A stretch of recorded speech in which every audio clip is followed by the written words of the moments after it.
All right, so let's talk about how to place a limit order. So first things first, let's make sure that we have our limit order template selected. So we'll see in the upper left-hand corner of the screen, I have limit selected. So that's going to bring us to this box right here.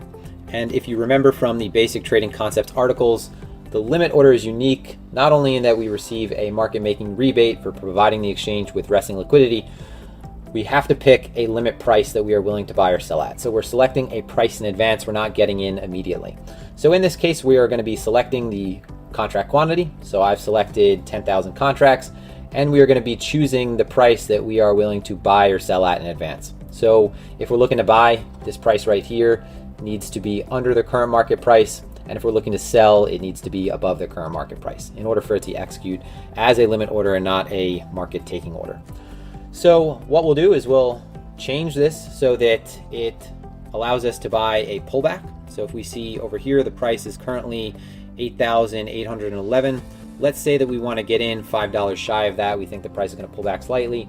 So we can either type this in by selecting from here. We can manually edit this with the plus or minus sign. Or what you can do is we can come down to the order book and we can actually just select it right off of the bids. So we could select it from this resting liquidity, the price that we are willing to get in at. So you see the price is 8,815. We're going to go ahead and select basically $5 under that, 8,811. So what you'll see is now that it has adjusted, we'll go ahead and make sure that we have all of our conditions that we are looking to put on for the order. So that post only, reduce only option, the time in force, we'll leave this all just the way it is. From here, we can either buy or sell. Obviously in this case, it's under the current market price. We are going to be buying at that price. It's going to show us what this cost us, and it's going to cost different depending on whether or not you're using isolated or cross margin. Rather, I mean that the cost will vary.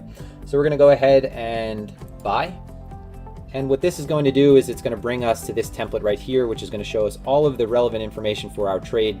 We have our order price, we have our quantity, the cost, most importantly, the liquidation price, and we can also choose to place a take profit or a stop loss immediately before the trade is executed. So this makes executing this type of order very frictionless, or rather it makes it a seamless process, and all of that helps you when you are trying to be a more proficient trader. So in this case, we'll go ahead and click confirm.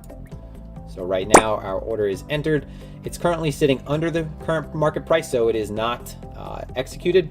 And if we wanted to adjust this, we could actually drag it down from here. So as I adjust this, right now it is at 8,746. It's going to adjust its position within the order book. So if I move this up, it would actually now be at 8,797, and that's actually underneath there. If I continue to drag this up, if it was a substantial enough value within this level, if we had 100,000 contracts, you'd actually see that 100,000 contracts started showing up right here. So it is sitting in the resting liquidity. And now we can either leave this order to be filled or we can go ahead and cancel it. And that's how to use a limit order. Excited to exhaust your credit card's limit this Cyber Monday? Well, so are hackers and snoopers. Secure your connection with end-to-end encryption and have a safe online shopping experience.